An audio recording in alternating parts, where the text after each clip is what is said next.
कहते हैं हर घर स्वर्ग होता है, लेकिन कुछ घरों में बहू के लिए वही घर जेल बन जाता है। सीमा जब इस घर में दुल्हन बनकर आई थी तब उसकी आंखों में सपने थे। उसने सोचा था सास माँ बनकर उसका हाथ थामेगी, लेकिन उसे क्या पता था कि यही सास उसकी सबसे बड़ी दुश्मन बन जाएगी। कमला देवी इस घर की मालकिन थी। उसका हुक्म ही कानून था। सुबह 4 बजे सीमा को जगा दिया जाता। बिना पूछे बिना सुने बस आदेश मिलते, काम करो, चुप रहो और सहते रहो। पूरे दिन सीमा झाड़ू पोछा बर्तन खाना सब करती, लेकिन फिर भी उसे ताने ही मिलते। तेरे मायके ने कुछ सिखाया नहीं, तू हमारे घर के लायक नहीं है।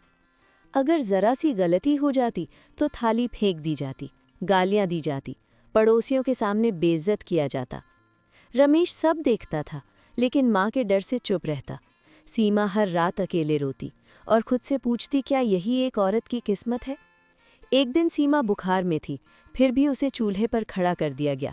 कमला देवी बोली, मर भी जाएगी तो काम नहीं रुकेगा। सीमा का सब्र अब टूटने लगा था, लेकिन असली तूफान तो अभी आना बाकी था। एक दिन कमला देवी ने सबके सामने चिल्लाकर कहा, मेरी सोने की चेन चोरी हो गई है और ये बहू ही चोर है। सीमा के पैरों तले जमीन खिसक गई।